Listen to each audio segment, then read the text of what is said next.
Zugspe. Jugspițe. Jugspițe, na, de unde să știu. Poliția oare caută pe cineva în lac? Spre furtuna aia mergem noi, ce fericire. Ce bucurie! Acum e un pic periculos dacă se merge și... Nu, uime. Obiective turistice din Germania și anual sunt...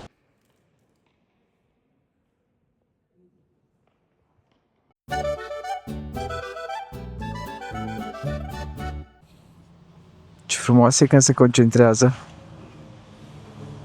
Când gândește. Gata, ai pornit, l-ai închis înapoi. Gata. E ok? Da. Pe dimineața internet, Alex și... Iulia, pe motor aici, lângă aici. Suntem Iulia pe motor aici, nu ai pornit cardou, nu te aud, dar cred că ai zis ce trebuie. Acum, bună dimineața din nou, dragilor.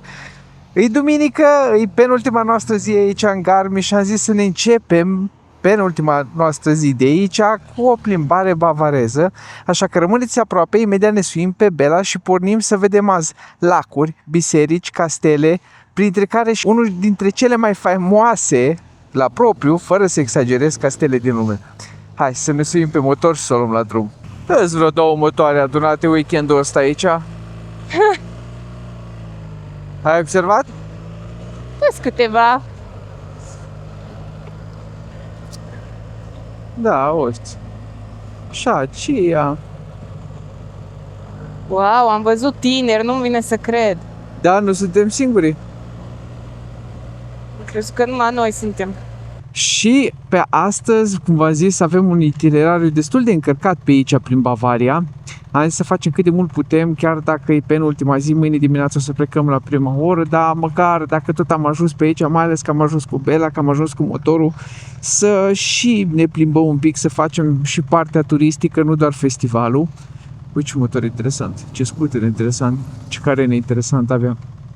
Așa că prima oprire de astăzi, de fapt nu, hai să o luăm altfel. În primul rând, mulțumim lui Vlad Motorad, care e un consătean românaș de-a nostru, care locuiește aici în Germania și el pasionat tot de motociclism. Vă las aici Instagramul lui dacă vreți să vedeți content fain din Bavaria, chiar stă undeva prin zona asta și era culmea să nu fie pasionat de motociclete, având în vedere că îl cheamă Motorad. Da, aia este. Și mulțumim frumos pe această cale pentru că el ne-a făcut traseul de astăzi, ne-a făcut itinerariul de astăzi, că să nu fie nici prea încărcat, să nu stăm toată ziua pe motor, să mai avem un pic de timp să ne odihnim și astăzi, înainte să plecăm mâine iar la drum lung înapoi spre România. Și lacul spre care mergem acum și prima oprire din itinerariul nostru de astăzi se numește lacul Eibsee. Uite, parapantiști. Da, e plin de parapantiști, nu știu dacă îi vedeți voi acolo sus, cu muntele în decor, dar e plin de parapantiști. Și lacul ăsta, nu știm să vă zicem multe de el, dar sigur o să aflăm când o să ajungem acolo. Și acum văd indicator că Eibsee e pe același panou cu Zugspitze, care Zugspitze e cel mai înalt vârf din Germania, nu, Iulia? Așa este, cel mai înalt vârf, 2926 de metri sau 62.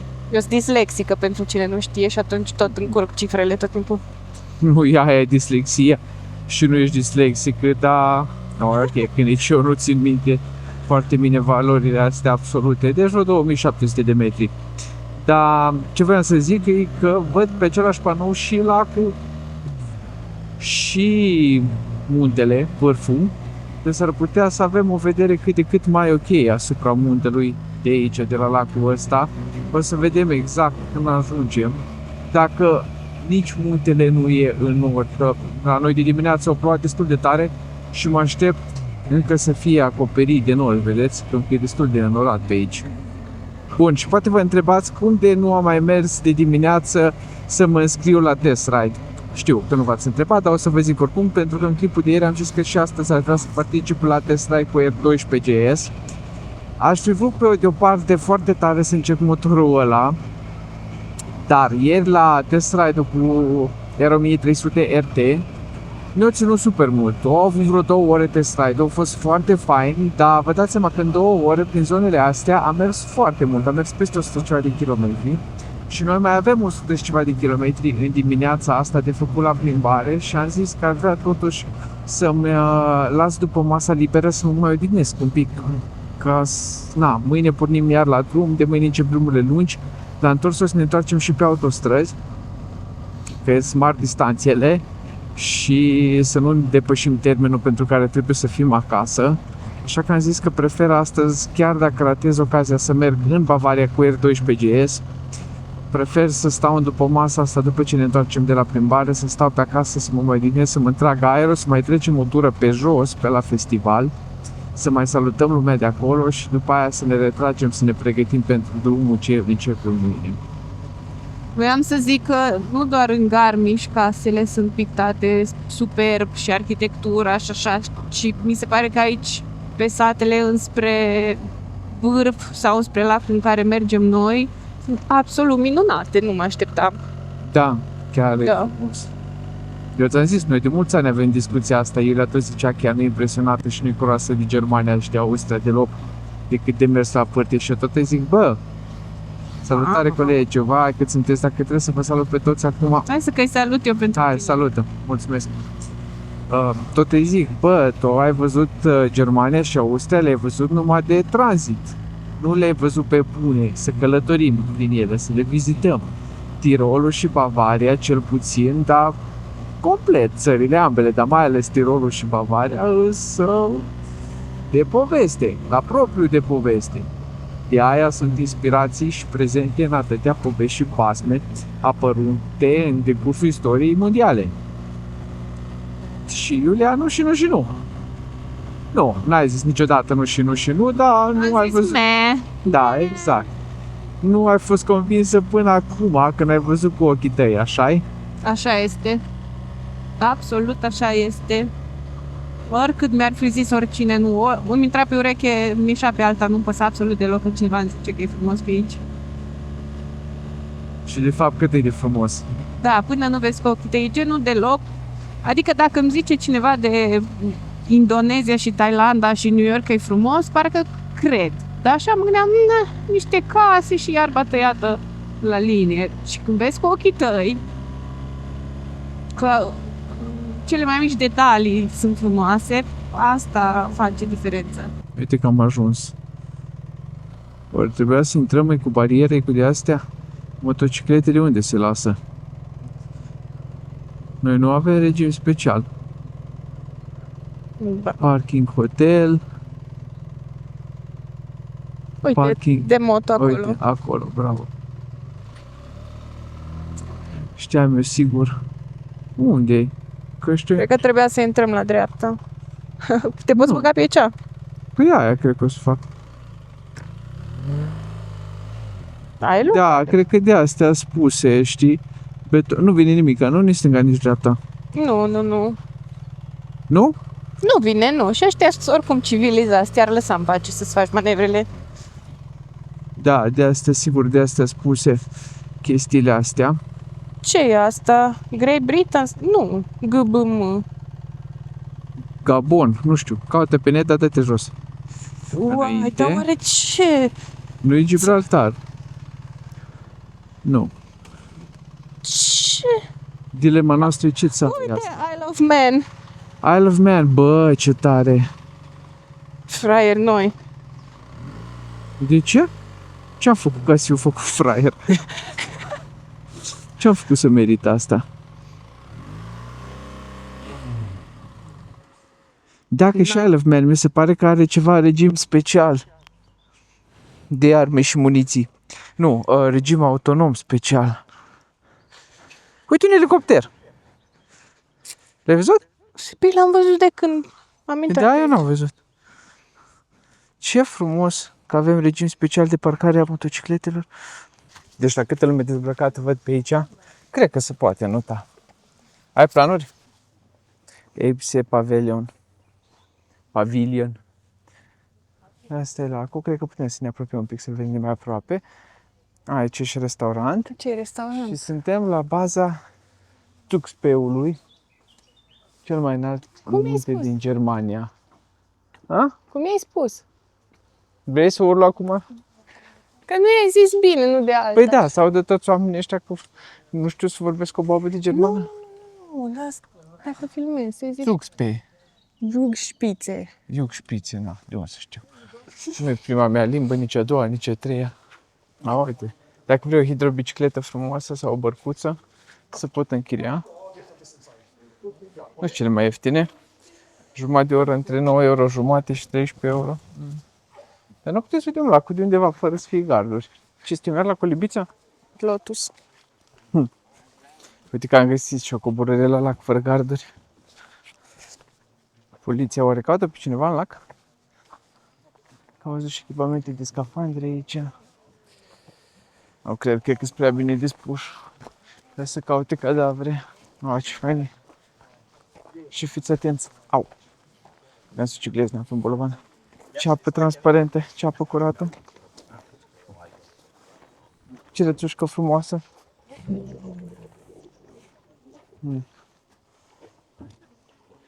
Vai, ce mai țăpa în apa asta. Incredibil. Da, o ciucurată, ce faine. Nu speria rățuștile. Vreau să sper, vreau să bag mâna în apă. Nu bagă apa în mână. Ce chiloților ăștia. Iartă-mă. Iertați-mă. Hai, bagă-te și tu în apă. Da? Nici nu e așa rece. Pentru tine ar fi rece. Pentru mine ar fi rece, eu sunt slab de înger. Când vine vorba de răceală. Frumos. Hai. Uite, aici e vârful Jugspițe, care m-a învățat Iulia să pronunț corect. Undeva după toți norii ăștia. Și lacul e exact la baza lui. Chiar așa apare și pe Wikipedia. Că e mărginit la nord de Jugspițe. Bun, și asta a fost prima oprire a noastră pe astăzi, lacul Eibsee, la baza celui mai înalt vârf din Germania, Zugspitze. Ia, mai zi o dată, Iulia. Eu cred că este Jugspițe. Jugspitze. Cred că J se citește J. Dar nu e Z, E Jugspițe. da? Am avut impresia că e Z. Și SP cred că se citește Ș și TZț. Și atunci Jugspițe. Am înțeles. Care sunteți de pe Germania sau ați făcut germană la școală? Ne corectați voi de 20 de ore azi. Da, ne scrieți în comentarii fonetic cum s-ar trebui scris corect. Bun, și pornim acum spre a doua destinație din tura noastră astăzi din Bavaria, și anume unul din cele mai faimoase castele din lume. Cred că ați ghicit deja, dar dacă nu ați ghicit, pot să vă mai dau un indiciu. E castelul care stă ca inspirație, sau la baza inspirației, cum se zice corect, la baza inspirației pentru castelul de la Disney. Știți ăla, când e genericul frumos și un castel.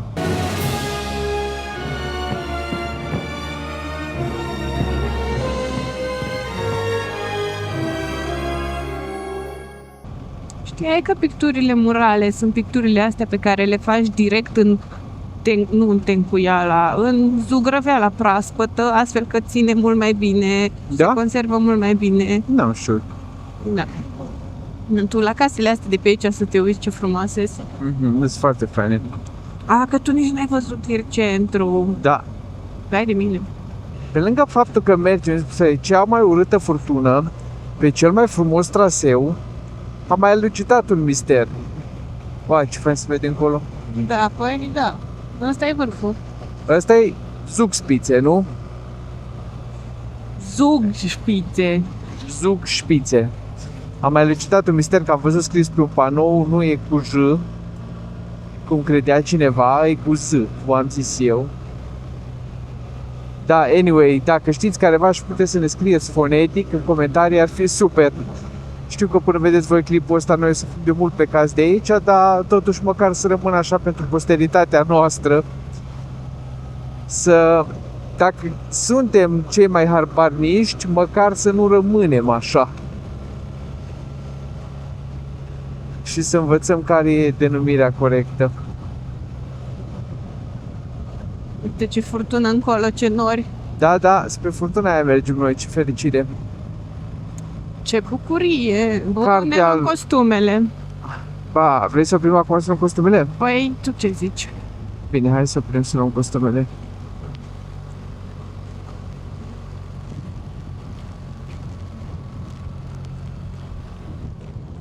Uite aici oprim să luăm costumele. Nu știu ce hotel e ăsta, dar nu cred că se supără. Nu le pasă. Și au jos ochelarii. Good point. Și acum parcă deja văd mai bine. Pe unde trebuie să... Iar e grindină. Nu e grindină. E grindină sau mi se pare mie? Nu e grindină. Nu e grindină. Pe care parte trebuie să o luăm? Bine, hai și noi De înapoi. unde să știu, Alex?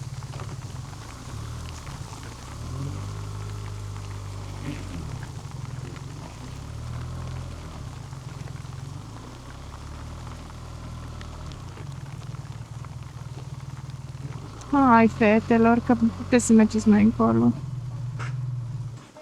Nu, mai stăm. Am luat noi o pauzică, n-am avut ce de ales.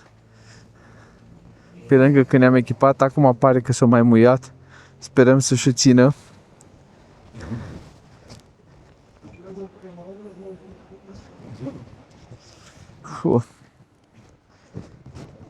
Au tras două la farele sănătoase.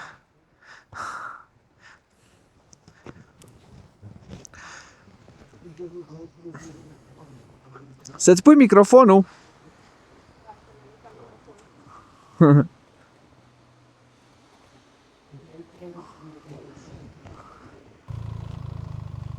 Cât ne-a protejat, ne-a protejat. Și ploaia.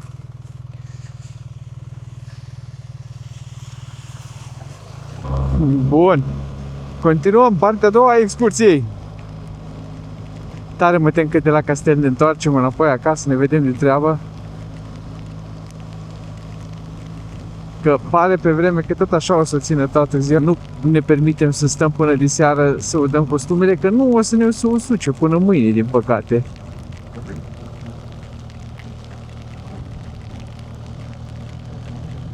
E bine că am avut inspirație atâta să ne dăm dimineața vizierele, ne-am spălat cu mucov și după aia le-am dat cu mucov anticeață. Și asta ne mai protejează cât de cât. Ce pot acolo sus, peste hăul ăsta, peste valea asta. Sper că vedeți cât de cât. Cu camera asta, când încerc să stau cu capul în sus și cu ochii la drum, cu capul în sus și cu ochii în jos. Era o trecătoare imensă într-o cetate și muntele ăsta ce-l vedeți aici, în dreapta noastră, un podeț, o pasarelă, nu știu cum să-i zic. Oare câți oameni s-ar fi întors înapoi și câți au vomat? Ehrenberg, Burgul. uite aici. Am văzut. Și Ehrenberg e cetatea? Ruine gotice ale unui castel, da. Nice. Și Kempten. Noi, părinții mei au prieteni aici la Kempten. Dacă cumva vă uitați, domnul Liviu și doamna Oti, toate salutările noastre. Să rămână. Nu o luați personal, că vă zis Iulia să rămână la amândoi, Iulia e din Ardeal, să zice și să rămână și la bărbați. Da, sigur. Și doamnele între ele își pun să rămână și fetele între ele, când se respectă mult, mult. Și bărbații între ei, și copiii între ei. E necesar în momente de genul ăsta să menționez de avantaje. Ce mașină e asta? Ce mașină e? Ce Ferrari 308, superb! Bravo, domnule! Sau doamnă, că n-am zis cine era la volană. Un domn. Da, cum ziceam, e necesar în momente de genul ăsta să menționez avantajele motocicletei pentru touring față de mașină. Vedeți că nu mergem tare, dar na, coloana stă, ei se feresc ca o regulă asta când se opresc să lase loc pentru ambulanțe sau mașini de intervenție și noi ne bucurăm de regula asta a lor. Ne bucurăm cu bun simț, bineînțeles, nu exagerăm, nu trecem rachetă, dar ne bucurăm. Practic asta la ei. Da. Păi nu vezi că nu suntem, avem motor și în spate. Asta am crezut că nebunită asta din Ungaria și ne blochează intenționat. Dar nu cred că ne-au văzut.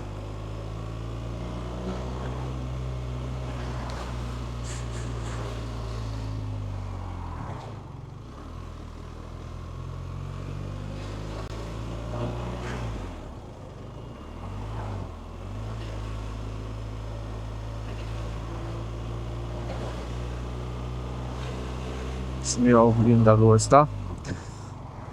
Că avea extensii de aia la oglindă de... care de trăgător de... nu remorcă, cum se cheamă asta, rulotă. Și noi cu gențile noastre late.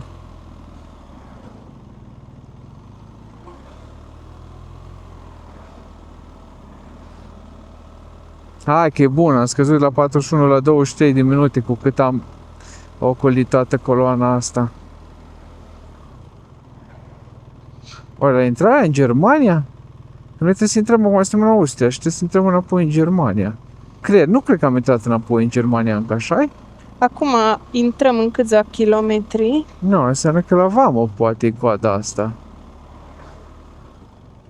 Nu știu că castelul la care mergem este atât de aproape de graniță.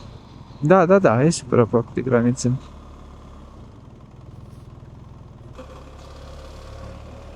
Da, aici ai fost, avamă. Dar tot nu asta e cauza. Naiba știi care e cauza. Dar ce știm sigur e că noi nu stăm. O să stăm aici, unde stau și restul motocicliștilor.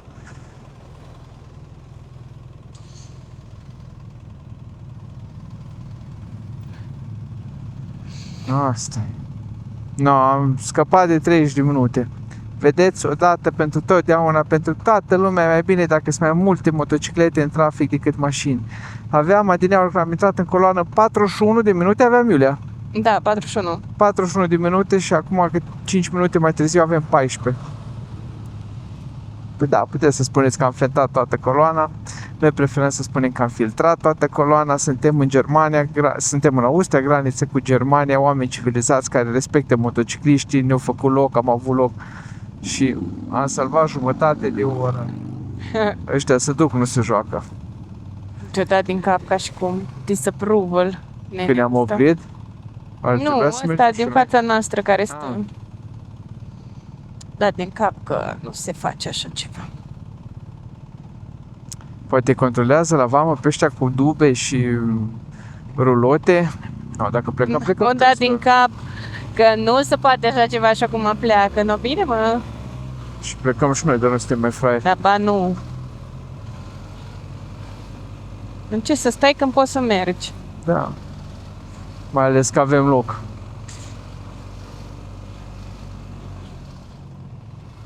Și probabil oricare ar fi... Nu, uite. Ce? Păi și dorm oameni în păpuci. No, acum e un pic periculos dacă se merge și... Car știm că nu merge aici coloana. Gata, ne-am eliberat. Noi mergem pe alt traseu. Și probabil o să ne întâlnim cu coloana mai după masă.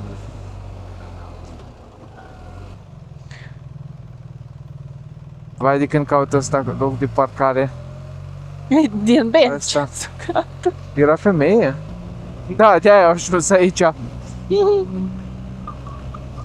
Era o belgeancă care a plecat la cumpărături, dar de-abia în Germania au prins loc de parcare. Care să nu fie lateral. Da, exact. Și, dragilor, mai avem 3 minute, 1,3 km. Dar deja se poate aici în boscheții din stânga, dacă se vedeți copacii ăștia, să îl vedeți printre copaci. Hai să vedem, avem o privire bună. Că ideea e că sigur nu o să urcăm până acolo, că pe jos durează, nu știu cât, vreo jumătate de oră de urcat și nu o să facem asta echipați de motor. Și mă aștept la trenulețul care urcă până sus, pe lângă faptul că trebuie să dăm și bani pe el. Uite încă unul aici, da. Dar nu ăsta e castelul nostru, ăsta e celălalt de care ne zicea maica mea. Aici în față. Și noi o să ajungem la unul din cele Oare e un castel pe lumea asta mai popular? Vizual, mă refer. Pe care să recunoască oamenii. Dacă îmi dați voie, castelul acesta din dreapta se numește Hohenschwagen sau ceva de genul. Așa. Și așa era denumit prima dată castelul la care mergem acum. New Hohenschwagen. Și acum cum se numește, Iulia? Acum se numește Neuschwanstein Castle, castelul Neuschwanstein, care a fost redenumit așa după moartea regelui Ludwig al II-lea, cumva în onoarea sa, numele fiind preluat, inspirat după animalul său heraldic, adică animalul său simbolic, și anume lebăda. Și asta și înseamnă numele castelului, New Swanstone, adică noua lebădă de piatră. Da, ce chestie. Tu chiar ai învățat. Ok, accesul numai pentru... Hoteluri. Da. Înseamnă că pe aici, pe undeva, trebuie să găsim un loc de parcare și noi. Și noi, uite, și noi, da, toți suntem pierduți pe aici. Uite, aici 5 locuri de mașină erau.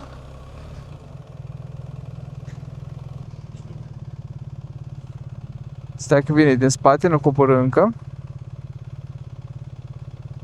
Ca aici e parcarea de motociclete. Gata, poți cobori. Și eu mă bag în parcare acolo. Grijă la mașină, mă. Și eu mă dezbrac între timp. Motivul 60.488.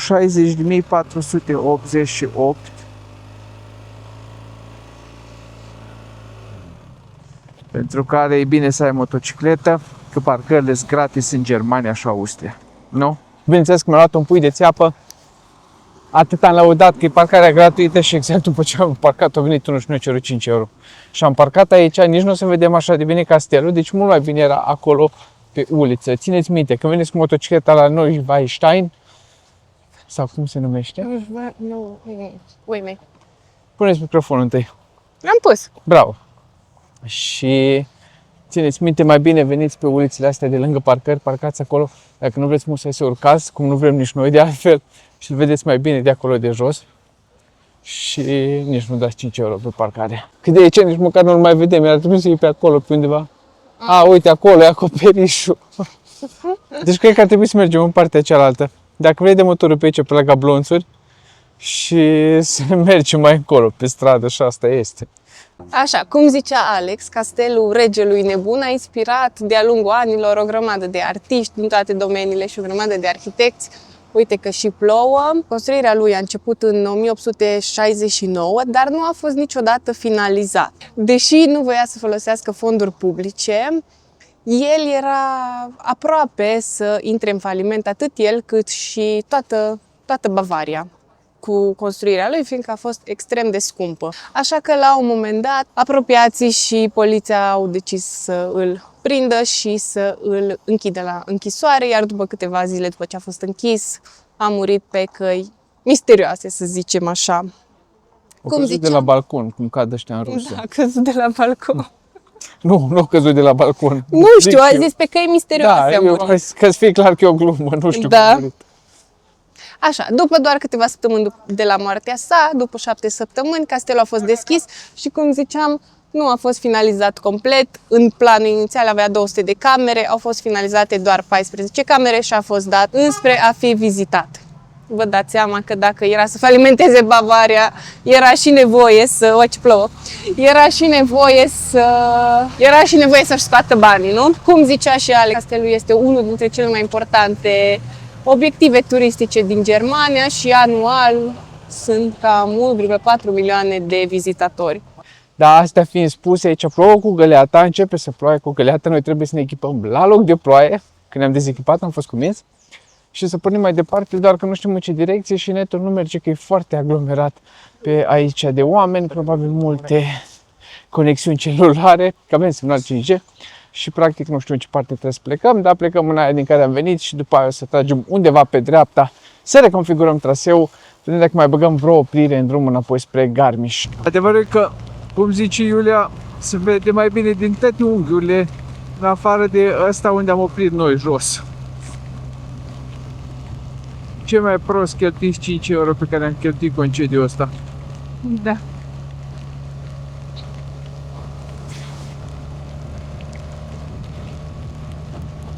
Și acum nici nu știm cum să ne întoarcem acasă, că nu avem net. Început iar să plouă cu găleata.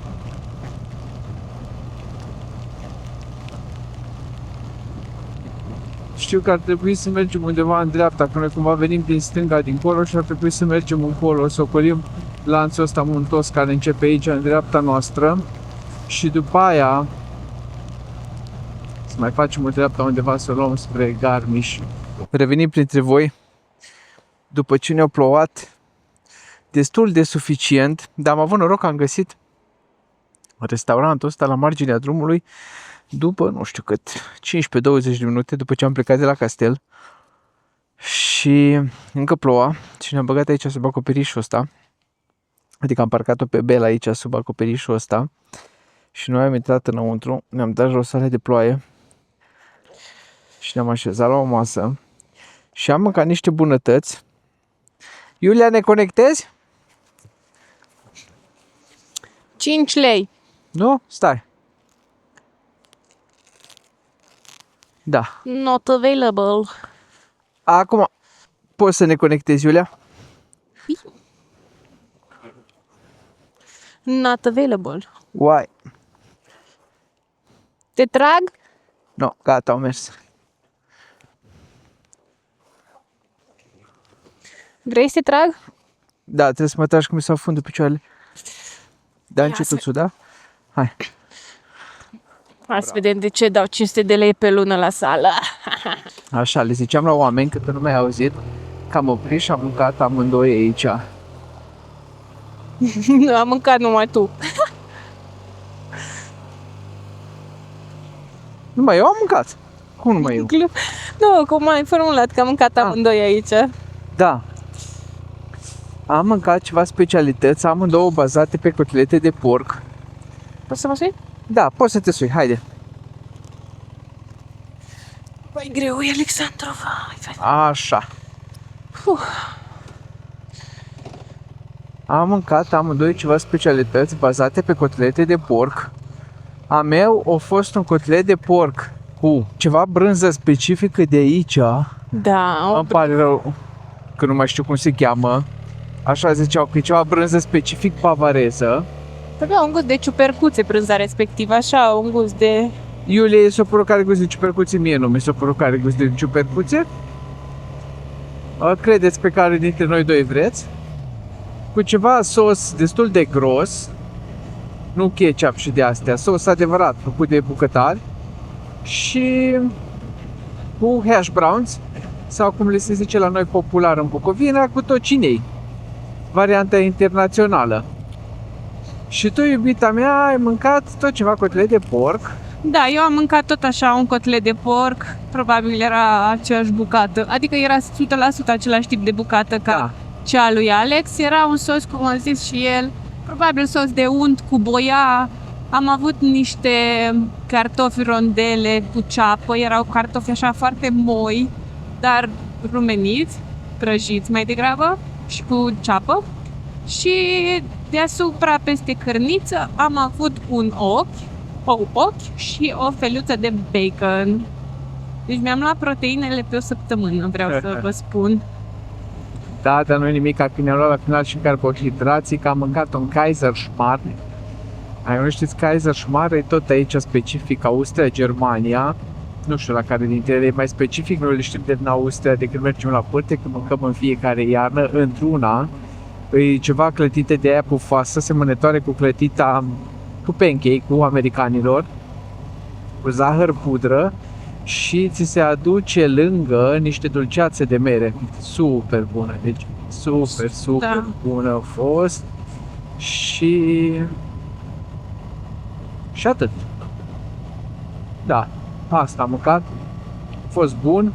Între timp a ieșit și soarele, sper să ne țină, că din tot traseul ce ne l-a dat Vlad, ne l-a propus pentru astăzi, mai facem o singură oprire înainte să ne întoarcem la Garmisch, că deja e ora 2, mai avem o oră și ceva până la Garmisch fără oprire, o să mai stăm acolo o să mai stăm acolo la o abație, Abbey, din engleză, mănăstire, cred că e cea mai potrivită traducere în română, mănăstirea Etal, și am văzut-o pe Google Maps și arăta foarte frumos din exterior și din interior.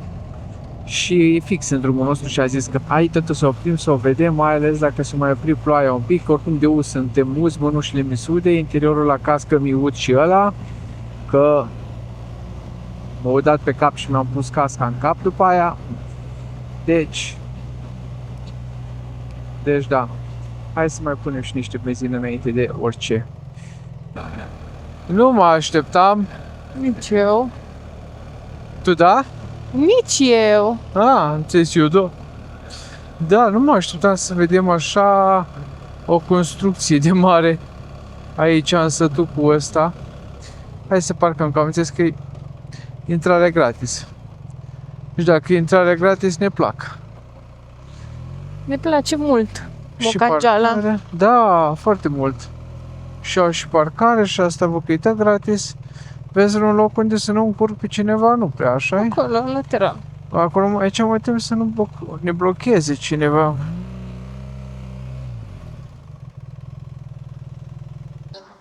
Am ajuns Abbey. la abația Etal, aici în Bavaria. Suntem chiar la 2 pași de Garmisch. Nu știu, cu 30-40 de kilometri mai avem. Oh, frumos. Da, cam frumos. Și nu... Din 1330. Da, serios? Da. Aproape de seamă cu mine. Fondată de Ludwig Tot de Ludwig. Bavarezul. Alt Ludwig. Alt Ludwig. Al doilea era 1886. Ah, ok. Este ok. Ludwig the Bavarian. Cred că îmi place numele ăsta de Ludwig. E foarte mare construcția. Nu te aștept să vezi așa ceva. Aici, pe unde mergeam pe drumulețele alea mai devreme și cu văcuțe și cu ferme și de astea. Și nu ne așteptam să apară dintr-o dată clădirea asta impunătoare. O să fac switch să filmez un pic cu telefonul, camera asta face mult zgomot și nu vreau în biserică să fac zgomot de camera. Și o să fără numai imagini de acolo, fără să vorbim.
Deci ați văzut pe imagini că au fost, cred că wow, e cuvântul posibil. Cel puțin wow.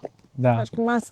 Am rămas mas când cred că am văzut mănăstire mai frumoasă sau biserică mai frumos pictată nici la Paris, nici la Roma, nici în Londra. Și nu numai pictată și decorată și toate basoreliefurile alea. E foarte, un detaliu foarte intricate, foarte detaliat tot ce era construit și modelat pe pereți în interior, plus, bineînțeles, muzeșiulea, picturile alea imense. Nu știu dacă vă dați seama de pe video cât erau de mari și în sine cât de mare e clădirea și impunătoare și fizic în spatele nostru și în interior, vă dați seama. Foarte fain. Mulțumim, Vlad, pentru recomandare, nu ne pare rău că am ajuns aici. Mulțumim. Da, chiar un meritat. Să știu, nu suntem noi cei mai mari fani biserici, Da, asta e una dintre capodoperile arhitecturale care merită vizitate. Ce e foarte important de menționat în legătură cu mănăstirea Etal, faptul că este și distilerie. Călugării de aici produc ceva lichior, ceea ce nota 10 pentru călugării de aici. Și, dragii noștri, cam asta a fost pentru azi, pentru tura noastră din Bavaria. Ne pare rău că nu am putut să vizităm mai multe, dar deja iar se negrește cerul, înseamnă că iar ne paște, vrem să ajungem cât mai repede la Garmisch, să ne punem la uscat echipamentele de pe noi și cel puțin casca mea care udă pe interior, că m-a plouat pe cap și pe mi-a tras casca în cap. Deci, logic, acum casca îi udă. Astea fiind spuse, excursia noastră tocmai a trecut de mijloc, mâine pornim înapoi spre casă. Nu vă spunem încă traseul pentru că nu-l știm nici noi. Știm sigur că o să venim pe partea de nord a Europei, pe partea de nord a Austriei, Alpilor și așa mai departe, nu mai coborâm prin Italia din cauza vremii caniculare la sud de Alpi, că ne temem ne-au ajuns pe drum încoa, așa că preferăm să ne vedem de treabă și să venim pe nord. Astea fiind spuse, rămâneți aproape de noi că mai urmează încă o săptămână de aventuri în drum spre casă, spre România, spre Cluj-Napoca și cel mai important spre pisicii noștri. Mă gândeam ce e cel mai important. Să ne vedem pisicii, da. Iulia. Așa, dacă v-a plăcut acest video, am să vă rugăm să luați în considerare un like, un coment, un share către prietenii voștri. Am zis de abonare. Nu, ai zis. În cazul în care încă nu sunteți abonați, am să vă rugăm să luați în considerare o abonare și dacă vreți, puteți deveniți membri și să sprijiniți canalul. Acestea fiind spuse, fiți buni cu voi, fiți buni unii cu alții și asfaltul uscat și răcorică și ploicică și în România, că venim și noi vrem căldură pe drum. Asfaltul uscat să avem. Ceau!